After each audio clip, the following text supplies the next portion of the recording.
Hola, buenas tardes. ¿Cómo andan?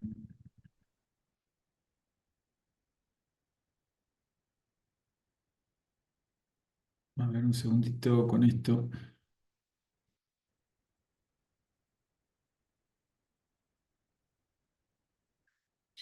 Bueno, les adelanto. ¿Están viendo en la pantalla una ley? Esta que acá tiene este artículo, ese artículo 29. Sí, se ve. Sí, se ¿Sí? ve. Bueno, perfecto. Bueno, hoy lo que quería hacer con ustedes era avanzar un poquito con la materia. Eso no quiere decir que mañana no tengamos clase en el horario que corresponde, pero bueno, quería avanzar un poco con esta cuestión, eh, porque bueno, ha habido toda una serie de reformas que para entender bien la materia este año, vamos a tener que destinarle un poquito más de tiempo. Yo lo que necesito es que ustedes consigan, acuérdense de conseguir sí o sí esos biblioratos de las separatas del régimen de contrato de trabajo. Y ahora le vamos a agregar una ley que es lo que se conoció como ley base, que es la ley 27742, que yo quisiera que ustedes ya la vayan la vayan imprimiendo en una serie de artículos, después les voy a decir cuáles, para poder aplicar a la materia, ¿sí? Eh, bueno, yo les había comentado en la clase pasada, el otro viernes, que había una serie de artículos, estos que van del 28, 29 al 30, 31, que quería darlos después. ¿Por qué? Porque son artículos medios complicados de entender y de explicar también. Habíamos hablado de que en estos casos se aplica una situación de solidaridad, pero es solidaridad en cuanto a responder por las obligaciones laborales. Bueno, eso es lógico que lo podamos interpretar cuando conozcamos un poquito más de todo esto. Bueno, también estos artículos, algunos de ellos fueron modificados por la ley base, de modo que se hace necesario esto que yo digo de postergar para un poquito más adelante el estudio de estos artículos que son súper importantes. Bueno, siguiendo más o menos con el articulado de esta ley de contrato de trabajo, eh, vemos acá que hay algunas cuestiones que tienen que ver con el contrato de trabajo. ¿Se acuerdan que nosotros habíamos utilizado la definición de contrato de trabajo, que que está acá en el artículo 21, ¿eh? Y que dijimos que estaba compuesto por distintas partes, ¿sí? Dijimos que, y esto acá se los voy subrayando, que esta parte hace mención a la forma o formalidades que puede tener el contrato. Eso vamos a verlo en un ratito más adelante. Después, esta parte de acá, que se refiere a uno de los sujetos, esto es la parte que se obliga a realizar esos actos, a ejecutar obras, que es la parte trabajadora, ¿sí? Es acá donde quiero ir un chiquitito para adelante, que es a esta parte de aquí. Cuando hablamos de los sujetos, bueno, acá el articulado empieza a hacer alguna serie de menciones. Acuérdense que diría que lo único importante que tenga que tener presente acá, que el trabajador siempre que celebra un contrato de trabajo lo hace en forma personal para desarrollar esa tarea sin poder derivarlo en el trabajo de terceros. Por lo tanto, se habla de que este es un contrato intuito persona. Esto es un contrato que es hecho o convenido para ser desarrollado en forma personal por el trabajador, y no admite que sea reemplazado por terceros, ¿sí? Bien. Lo siguiente que quería comentarles respecto de esto es lo que empieza a mencionar el artículo 32. Esto nos se refiere a la capacidad de ese trabajador. ¿Cuál es el requisito, podríamos decir, básico que tiene que tener un trabajador para poder trabajar? Y está dado fundamentalmente por el tema de la edad, ¿sí? Entonces, esta ley después vamos a ver un poquito más adelante algunas precisiones, dice que podés trabajar a partir de los 16 años de edad, ¿sí?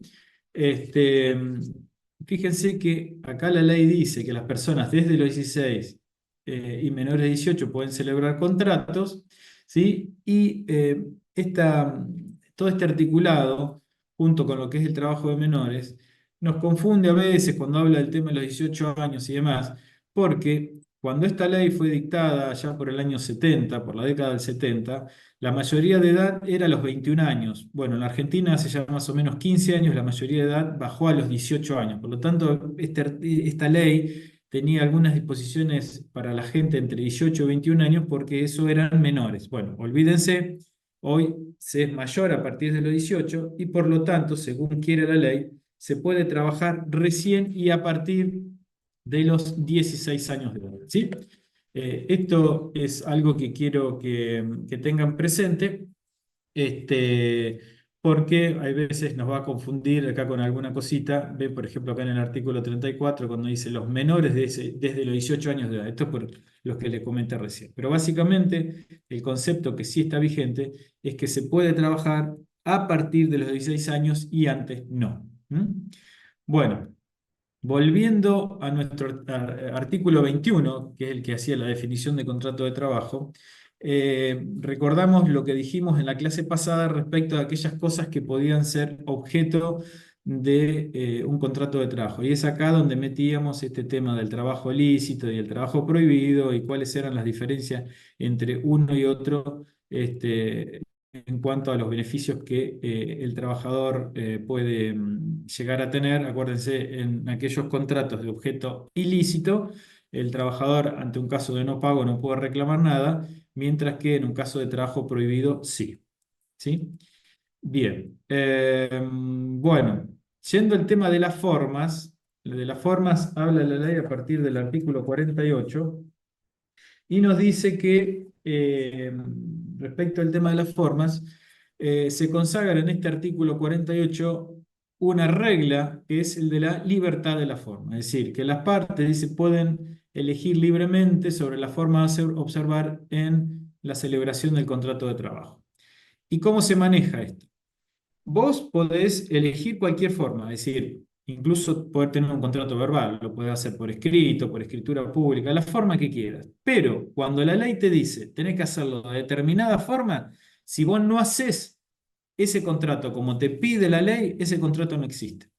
Y vamos a ver un caso concreto que se los voy a ubicar, que es el caso del contrato a plazo fijo, en donde claramente, que esto es en el artículo 90, cuando vos no seguís la forma que la ley te pide, el contrato no existe. Y acá vamos a ver dónde está la aplicación de lo que les dije recién. En el artículo 90 dice que todo contrato se entiende celebrado por tiempo indeterminado. Y acá ven, dice, requiere que se haya fijado en forma expresa y por escrito el tiempo de su duración. Esto es uno de los requisitos del contrato a plazo fijo. Si vos no haces el contrato por escrito y pones el tiempo de su duración, se entiende que ese contrato, ¿sí? Ese contrato no tuvo ningún tipo de validez, esto es, no existe. Entonces, a partir de ese artículo 90 se establece una prueba, es decir, una demostración de esto que ha querido decir este artículo 48. Vamos acá arriba, cuando nos dice que hay libertad de la forma, es decir, que la regla es de la informalidad, pero cuando la ley te dice seguí tal forma y vos no seguiste esa forma, el contrato es nulo o inexistente. Y esto está previsto así, de esta forma, en el artículo 49. ¿Sí? Bien. Al existir libertad de formas, yo puedo demostrar la existencia de un contrato de trabajo por cualquier medio. Yo les comenté que es muy común que existan juicios dentro de los tribunales de trabajo en donde un trabajador reclama, supongamos, una indemnización, diferencias salariales, salarios de impago y demás, demostrando eso que él reclama solamente a través de testigos, sin siquiera una prueba documental. ¿Esto por qué? Porque es consecuencia de este artículo 48 y del 50 donde hablan de la libertad de las formas, de la amplitud de la prueba, y por lo tanto, como la ley no me impone ninguna forma expresa para demostrar la existencia de un contrato, yo incluso lo puedo demostrar con testigos, ¿sí? Bien. Bueno, acá dentro de este tema de las, podemos decir, forma, y también fíjense que el capítulo habla de la prueba, se introduce un tema muy importante que es lo que se conoce como el libro del artículo 52. Este libro es un libro súper importante en el mundo del derecho laboral. Es decir, antes se le daba la forma de cualquier otro libro contable. Ustedes sabrán de que en la contabilidad de las empresas hay que llevar libros, el libro mayor, el libro diario, el libro IVA ventas, el IVA compras y demás.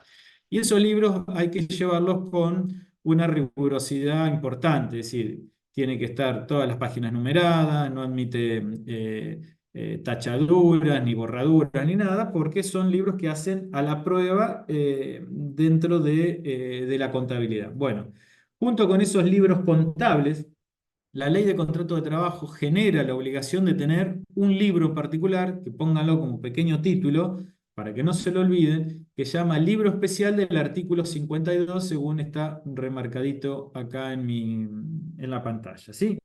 ¿Qué requisitos tiene que tener ese libro? Bueno, ese libro tiene que tener dentro de su, podríamos decir, de su contenido, una serie de informaciones. Que todavía está entrando gente. Una serie de información del cual se pueda conocer con precisión los datos de todos los trabajadores que trabajen para ese empleador. Es decir, de cada trabajador nosotros tenemos que tener la suficiente individualización con su nombre, el estado civil, la fecha de ingreso y egreso, este es un tema muy importante, qué remuneraciones se le asignaron, etcétera, etcétera. ¿Para qué sirve ese libro de sueldo y jornal? Ese libro de sueldo y jornales entonces es el lugar donde constan registrados todos los trabajadores que una empresa tiene, ¿sí? Puede ser uno, 50 o 5.000 como tiene Sideral. Ese libro de sueldo y jornales sirve para demostrar toda una serie de extremos, por ejemplo, frente a un juicio. Como yo le decía hace un ratito, un trabajador puede efectuar un reclamo laboral con solo testigos.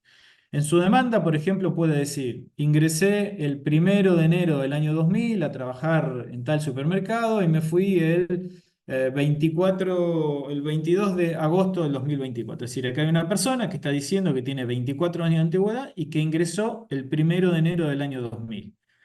Eso, ese trabajador lo dice en forma verbal, bueno, forma verbal, lo manifiesta dentro de su demanda, y si nosotros queremos decir que eso no es correcto, nosotros tenemos la obligación de demostrarlo con nuestro libro de sueldo y jornales, el artículo 52, con lo cual podemos empezar a acreditar que lo que ese trabajador dijo no es cierto.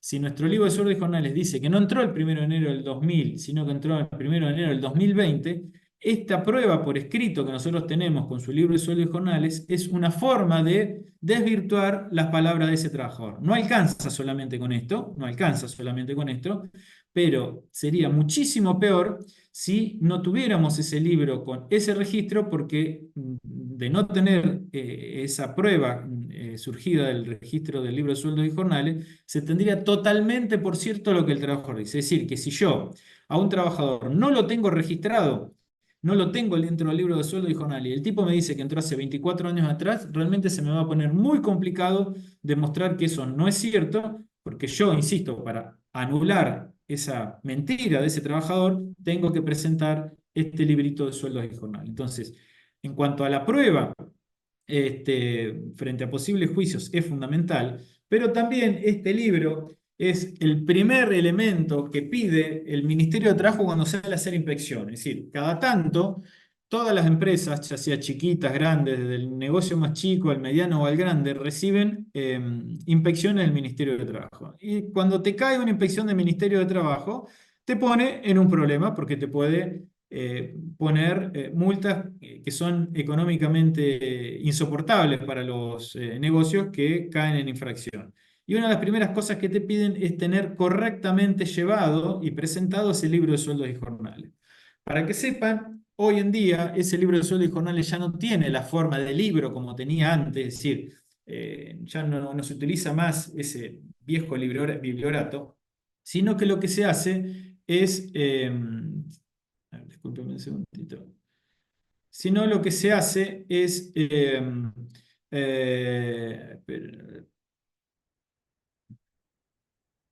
lo que se hace es tener lo que se llama un libro de hojas móviles. Entonces, se terminó con la utilización de ese libro que yo les comentaba, que era un bibliorato que había que seguirlo con con extremo cuidado. Espera que ahí se lío.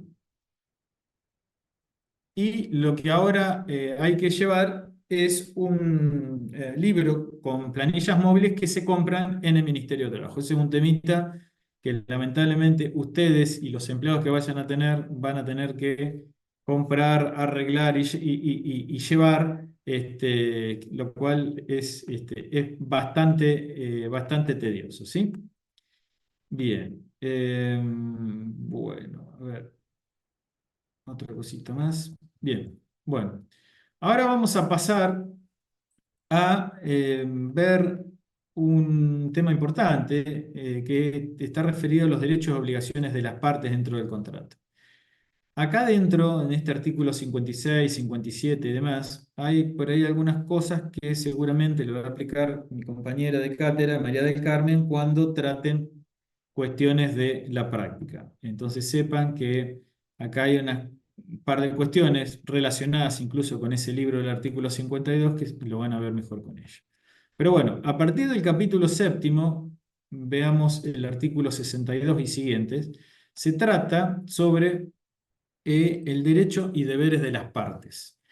¿Qué cosa es esto? Yo les expliqué cuando empezamos a hablar del contrato de trabajo que el contrato de trabajo no es más ni menos que un contrato común. Y les referí yo que en la vida diaria todos realizamos contratos, contratos cuando compramos algo en el kiosco, contratos cuando subimos con la SUBE al colectivo y pagamos con esa tarjeta el boleto, cuando vamos a una cafetería y compramos, qué sé yo, un café con media luna o cuando vamos a comprar unas zapatillas. Y todo el tiempo estamos haciendo contratos. Y en esos contratos hay obligaciones de una parte y obligaciones de la otra con derechos cruzados. Bueno, acá ocurre exactamente lo mismo. En un contrato de trabajo, acuérdense, hay dos partes. La parte trabajadora, que siempre será un sujeto individual, y la parte empresaria, que puede ser un sujeto individual, un conjunto de sujetos individuales o un sujeto colectivo como puede ser una sociedad anónima, una SRL, etcétera. ¿Sí? Bien.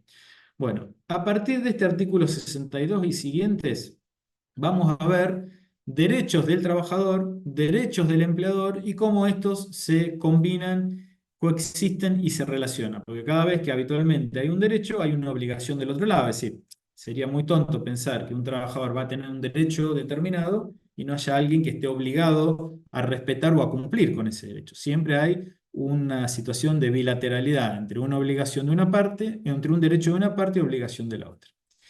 Eh, bien, a ver, hay, podríamos decir, obligaciones genéricas, como por ejemplo esta es la del artículo 52, bueno, nada, pero sí es importante eh, saber que hay un principio que rige toda esta cuestión de los derechos y deberes de las partes que está en el artículo 63, que claramente acá habla del principio de la buena fe. ¿Qué quiere decir con esto? Que las dos partes, tanto trabajador como empleador, no se pueden manejar como perro y gato, porque en realidad ellos son socios, podríamos decir, en el cumplimiento de un objetivo comercial, donde hay un empresario que tiene un objetivo económico, que de alguna forma significa ganar plata, pero que para poder realizar esa actividad necesita de la colaboración de un elemento central como son sus trabajadores, que pretenden ganar dinero para su subsistencia diaria, lo cual está constituido por el salario. Entonces, esas dos personas, insisto, no tienen que entenderse como personas antagónicas, sino como que tienen prácticamente un objetivo similar, que es obtener un beneficio económico. El trabajador, obviamente, que tiene necesidad de trabajar y el empresario tiene necesidad de obtener beneficios económicos, no solamente para subsistir él, sino también para realizar otras actividades. Entonces, esa relación que se da entre trabajador y empleador tiene que ser actuando con total buena fe, ya sea tanto en lo que es la celebración del contrato, es decir, el punto minuto cero del contrato, como durante el desarrollo del contrato y también durante lo que se considera la extinción. Entonces, tanto al principio, en el medio como al final del contrato, ambas partes tienen que siempre actuar de buena fe. Bueno, acá en el artículo 64 hacemos referencia, y esto si quieren ponerle al lado de la ley o en algún lugar, a lo que sería la primer facultad que tiene el empleador. Acá no dice de quién es esa facultad, pero acá claramente, y vamos a ver en el texto, que esa facultad, el cual estamos hablando en el artículo 64, se refiere a una facultad del empleador. ¿En qué consiste esta facultad del empleador? En la facultad de la organización. ¿Qué quiero decir con esta organización? Es decir, una empresa se puede organizar de las mil y un maneras. ¿Cuáles son las cosas que un empresario o empleador puede hacer en ejercicio de esa facultad de organización? Por ejemplo, trabajar en uno o más turnos.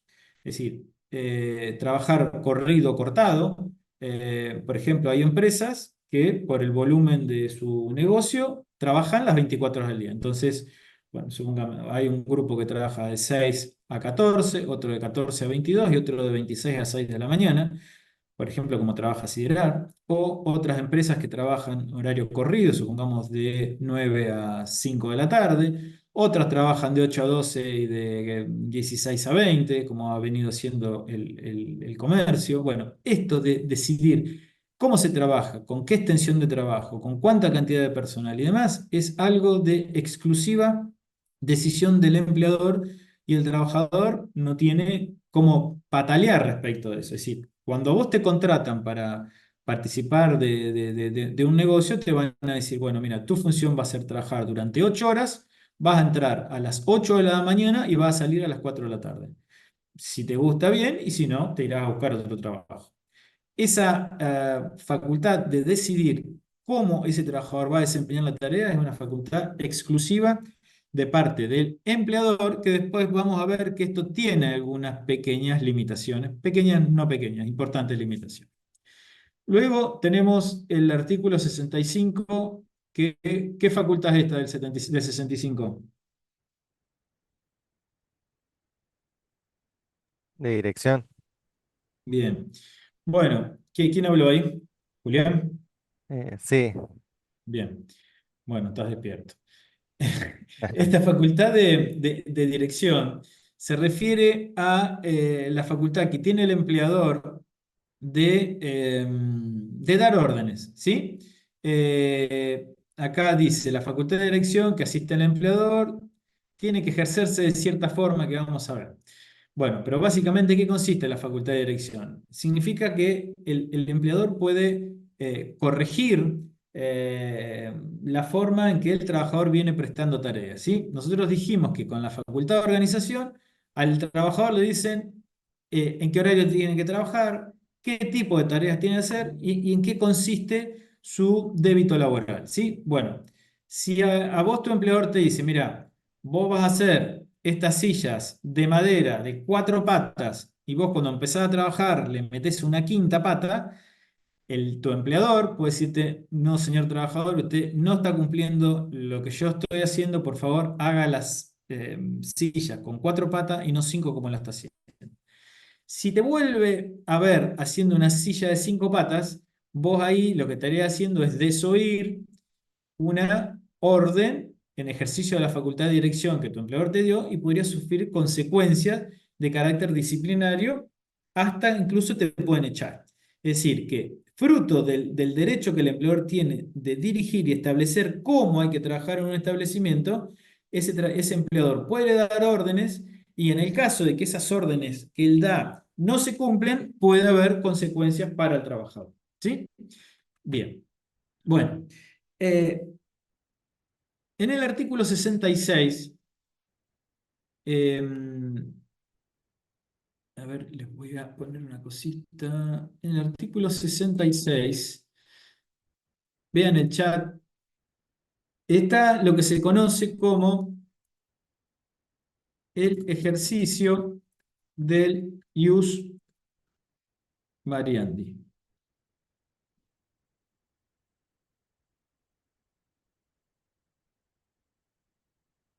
¿Vieron eso en el chat?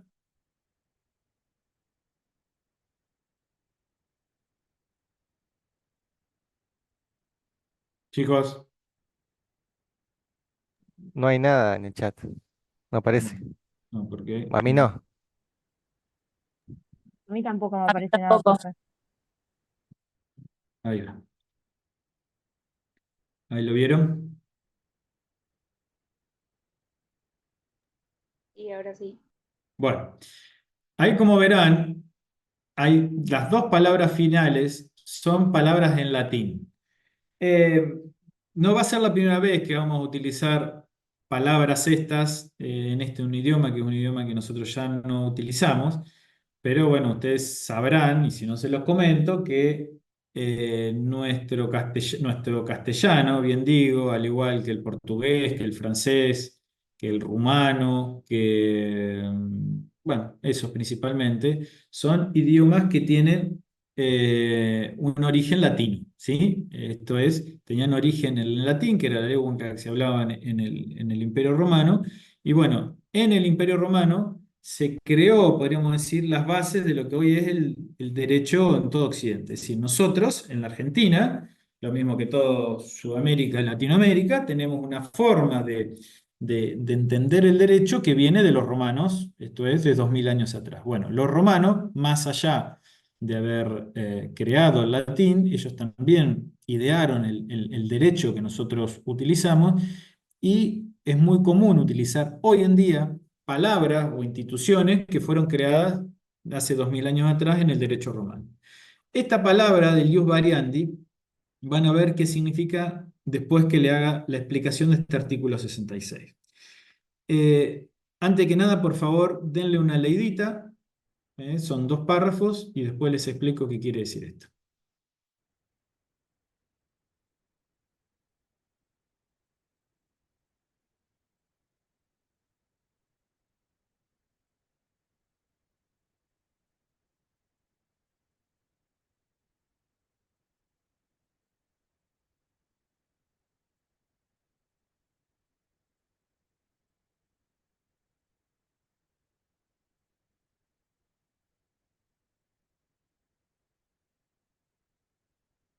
Bueno, vamos a desmenuzar estos párrafos. Bueno, esta es una facultad que tiene el empleador. ¿En qué consiste la facultad? En modificar las formas y modalidades del trabajo. Entonces, facultad del empleador para modificar las formas y modalidades de trabajo. Entonces, ¿qué podría modificar el empleador? Podría modificar el horario de trabajo. En vez de ir trabajar corrido de 8 a 4 de la tarde, podría decir, trabajamos de 8 a 12 y de 4 a 8 de la noche. El empleador podría decir, en vez de trabajar fijo en la mañana, vas a trabajar en turnos rotativos, es decir, una semana a la mañana, una semana a la tarde, una semana a la noche. Otra cosa podría decir, bueno, en vez de trabajar solamente en la sucursal, en nuestra sucursal del centro, vas a ir una semana al centro y otra semana con esa. Es decir, todos estos son cambios en la forma que el trabajador desarrolla su tarea. Y la pregunta es, ¿puede el empleador hacer estas modificaciones? ¿Puede el empleador en ejercicio de esta facultad del artículo 66 hacer estos cambios como yo les mencioné? Y la respuesta es la siguiente. Acá nos dice que el empleador está facultado, ¿sí?, para introducir cambios en la forma y modalidad de la prestación. Es decir, que en principio sí puede cambiarlas. Pero, acá está el pero o la condición, dice que estos cambios no supongan tres cosas. Primero, un ejercicio irrazonable de la facultad. Es decir, que yo hago ese cambio de esa forma de prestar tareas para joder al trabajador, es decir, sin ningún motivo económico o administrativo. Segundo, que no alteren modalidades esenciales. Esto es, que ese cambio que yo tenga derecho a hacer no modifique sustancialmente uno de los elementos del contrato de trabajo. Y tercero, que no causen un perjuicio material ni moral al trabajador. Entonces, el empleador tiene la facultad de cambiar las formas y modalidades de trabajo siempre y cuando no sea esto consecuencia de un ejercicio razonable, que no alteren las modalidades esenciales del contrato de trabajo o que causen un perjuicio material y moral al trabajador. Vamos al caso concreto. Un trabajador hace, no sé, un año que fue contratado para trabajar de 8 a 4 de la tarde, trabaja de lunes a viernes, y un día, al pasado el año, el empleador le dice, yo quiero mejorar mi nivel de ventas, ahora no vas, pretendo que no trabajes corrido, sino que quiero que trabajes cortado. Entonces, tus 8 horas de trabajo no las desarrollé en forma seguida, saliendo a las 4 de la tarde, sino que quiero que trabajes de 8 a 12 y de 16 a 20. Acá hay un cambio sustancial de la forma de desarrollar el trabajo y ¿a qué es lo que puede hacer el trabajador? El trabajador, según dice el segundo párrafo, puede resistirse a esa intención del empleador de cambiarle la forma que él tenía de prestar trabajo. ¿Qué tendrá que decir el trabajador? Tendrá que decir que ese cambio, ¿sí?, le produce algún daño material o moral. ¿Qué quiere decir que le produce un daño material? Que, por ejemplo, si el trabajador salía a las 4 de la tarde y a las 5 entraba a otro trabajo, si ahora le cambian la forma de prestar trabajo, a la tarde perdería la posibilidad de trabajar en otro lugar. Ahí está sufriendo un daño material. O, por ejemplo, que a un trabajador realice tareas como jefe de personal, supongamos de 8 a 4, y el empleador le dice, mira, no vas a ser más jefe de personal, vos vas a ir a barrer los pisos, ¿sí? Entonces, una persona que era empleado calificado, lo mandan a hacer tareas de maestranza que no son tareas sí, tareas, podríamos decir, razonables con su conocimiento. Entonces, tanto en el primer caso como en el segundo caso, el trabajador se puede oponer a ese cambio que el empleador pretendía. ¿Y qué puede pasar si ese trabajador se queja, dice, mira, a mí ya no me conviene ir a la tarde a trabajar o yo no estoy de acuerdo en ir a limpiar pisos? Bueno, el trabajador tiene dos opciones. La primera opción es darse por despedido, decir, bueno, me considero injuriado, vos modificaste un elemento esencial del trabajo, esto me produce un daño material o moral, y me doy por despedido y vos tenés derecho a cobrar la indemnización. La otra forma es que vos hagas un reclamo a los tribunales de trabajo, ¿sí?, y exijas a través del tribunal de trabajo que te vuelvan a las condiciones anteriores, ¿sí? Que esto está acá en esta segunda parte. Entonces, vos o te das por despedido o a través de un juicio laboral podés reclamar ¿cómo se llama?, la vuelta atrás en esa situación y volverás a trabajar corrido o seguirás en las tareas administrativas según los casos que nosotros tengamos presentes. Esto se conoce, este artículo 66, como la regulación del ius variandi. Entonces, ¿qué quiere decir esta palabra en latín? Bueno, esta palabra en latín nos permite a nosotros decir pocas palabras. Esto es, sería la regulación del derecho del empleador a efectuar cambios en la forma y modalidades del trabajo. Entonces, para no decir todo esto, que es un pequeño trabalengua, decimos que en el artículo 66 se regula el ejercicio del ius variandi. Esto es el derecho del empleador de modificar la forma y modalidades del trabajo.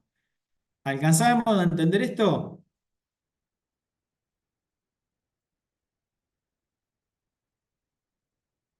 Escucho.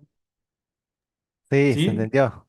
Sí, sí. Bueno, bueno, ahí como verán en el coso se nos está terminando el, se nos está terminando el tiempo de este Zoom, que no sé por qué entró con tan poco tiempo. Ahora yo voy ¿cómo se llama? A ampliarles el horario. Espérenme un chiquitito.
Bueno, ahora seguimos. Termino de admitir a lo que me están pidiendo y seguimos.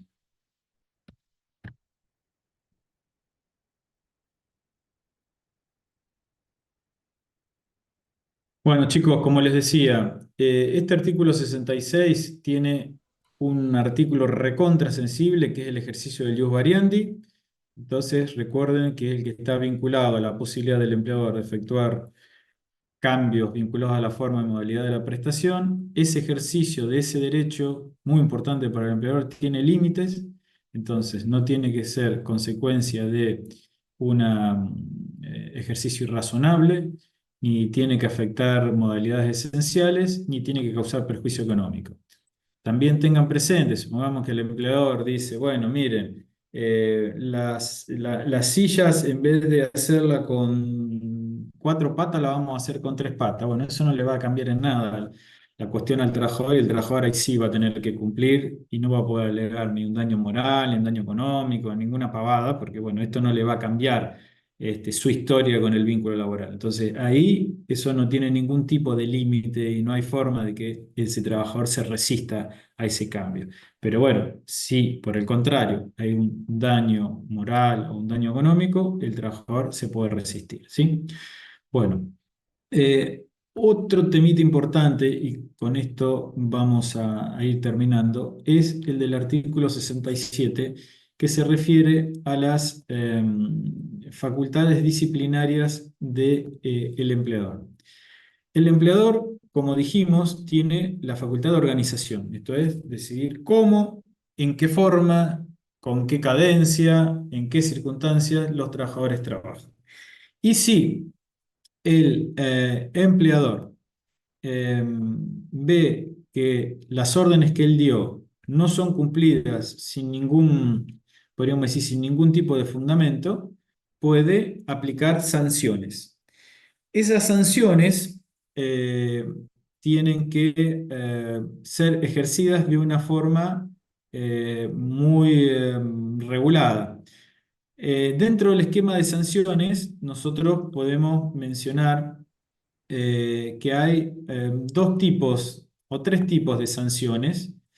La primera forma de sancionar a un trabajador es, punto uno, aplicándole un apercibimiento o un llamado de atención. Esa sería la forma de sancionar a un trabajador de la forma más leve. La segunda forma, en cuanto a gravedad, es aplicarle una suspensión disciplinaria. Y la tercera forma podría ser el despido. ¿Sí?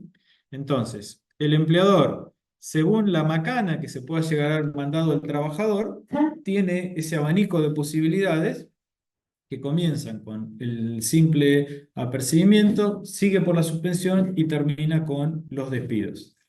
Eh, Ese ejercicio de la facultad disciplinaria es un ejercicio bastante complicado, tiene muchos ribetes, no es tan fácil decir, ah, bueno, mira, porque yo soy el empleador, te sanciono y te suspendo así porque sí.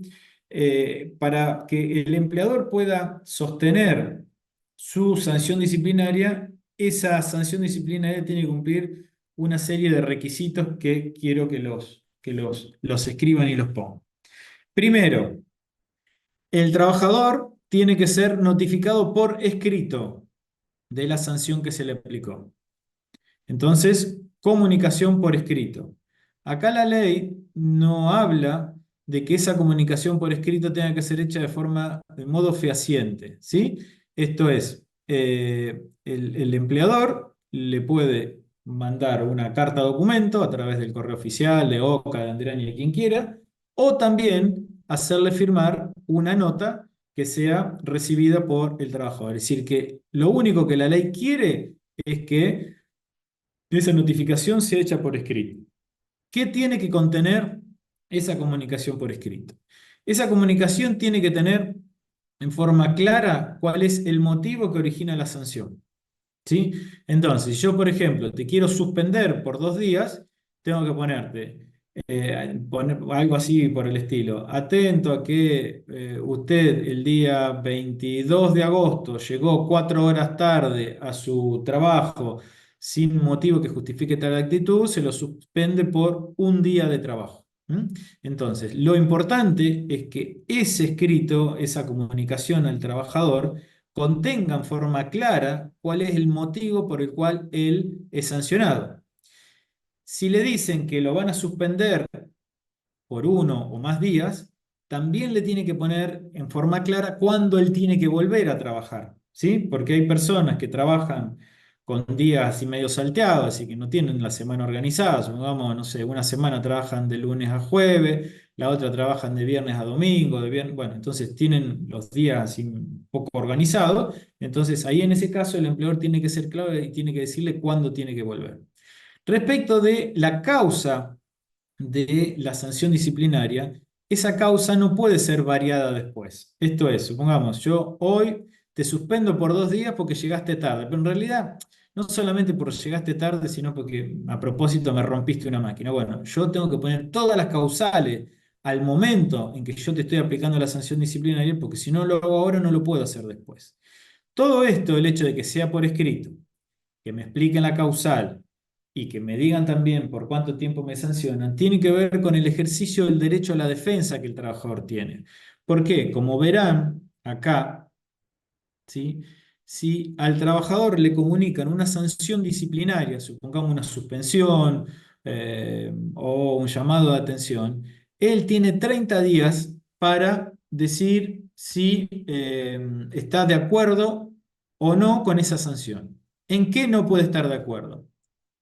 Puede no estar de acuerdo en cuanto a la extensión de la sanción. Supongamos, yo llegué una sola vez en mi vida, un día tarde al trabajo y no me pueden sancionar con 5 días de suspensión porque tengo un legajo impecable. Entonces ahí puedo reconocer que llegué tarde, pero decir, impugno la sanción en cuanto al tamaño de la medida que me aplican, ¿sí? Pero también puede ocurrir de que a mí me estén sancionando por algo que no cometí. Por ejemplo, que me digan que me sancionan con suspensión de 2 días porque llegué tarde el día de ayer y resulta que yo ayer trabajé perfecto y entré y salí en el horario que debía. Esto es, acá hay una confusión del empleador, entonces yo con mi contestación dentro de los 30 días, ahí tengo que decir, impugno la sanción que se comunicó porque ha existido un error, fíjense en mi fichada, yo ingresé y salí al horario que correspondía. Entonces, es dentro de esos 30 días, si el trabajador no dice nada, se entiende que está aceptando la sanción disciplinaria. Esto es, tanto en la medida que se tomó como en la causal que se invocó, ¿sí? Entonces, esto es muy importante.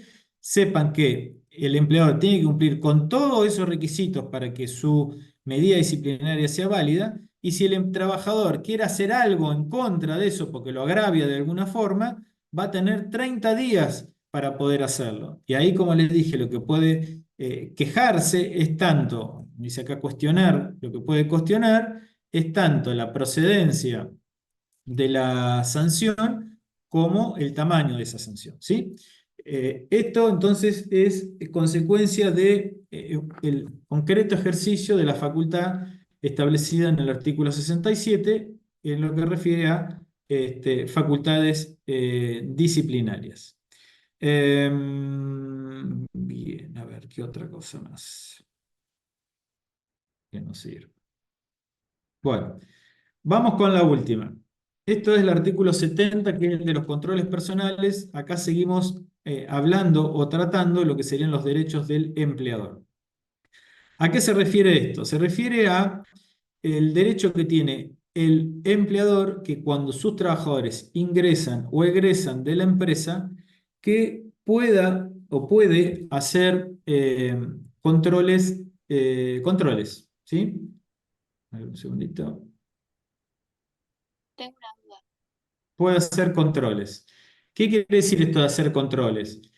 Hacer cacheos, es decir, por ejemplo, no sé si ustedes alguna vez irán o pasarán, por ejemplo, por las porterías de Siderar, y uno tiene la posibilidad de ingresar a la empresa y bueno, ahí tiene que entrar por unos boxes donde hay gente de seguridad que a todas las personas que ingresan les controlan, por ejemplo, la ropa o los bolsos, ven que traen y demás, y más a la vuelta, cuando las personas se van y estuvieron en contacto con materiales, con elementos de la empresa, de que no se lleven nada. Es decir, en estas empresas donde hay elementos caros, supongamos por ahí un bulón, un tornillo puede valer 50.000 pesos, entonces la empresa no quiere que nada le falte, entonces y se hacen esos controles de egreso, insisto, donde no se pueden llevar nada de la empresa. Si a vos te agarran trayendo algo que no corresponde, supongamos bebidas alcohólicas, droga, un arma, al revés, a la salida se te ven que te está llevando alguien de la empresa, bueno, ahí es causal de que te despidan inmediatamente. Bueno,